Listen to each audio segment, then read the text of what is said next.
Katy news वसा जनसेवेचा। साप दूध पितो का डिझेल हा प्रश्न अनेकांना पडलाय, परंतु एका पेट्रोल पंपात घोणस जातीचा विषारी साप दडून बसला होता। सर्पमित्र श्रीराम रसाळ यांनी या सापाला रेस्क्यू केल्यामुळे पुढील धोका टळला आहे। ही घटना 22 ऑगस्टच्या पहाटेची आहे।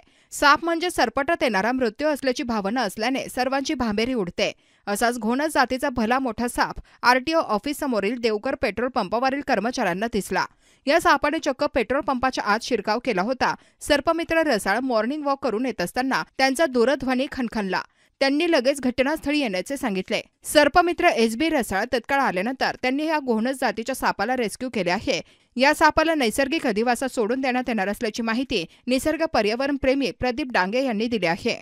आज सकाळी नेहमीप्रमाणे आम्ही मॉर्निंग वॉकला राजू घाटामध्ये गेलो आणि परत येत असताना या ठिकाणी देवकर पेट्रोल पंपावर गाडीमध्ये पेट्रोल भरण्यासाठी थांबलो असताना इथले कर्मचारी सागर वानखेडे यांनी मला या ठिकाणी सांगितलं की तुमच्याकडे कोणी सरपंच यांचा नंबर असेल तर सांगा। या ठिकाणी भलं मोठी एक घोणस या ठिकाणी खूप अत्यंत जहरी विषारी साप त्याला आपण ओळखतो। तर मी लगेच आमच्या रसादादांना फोन। बातम्या व जाहिरातीकरिता संपर्क मोबाईल क्रमांक 9822 72 0784।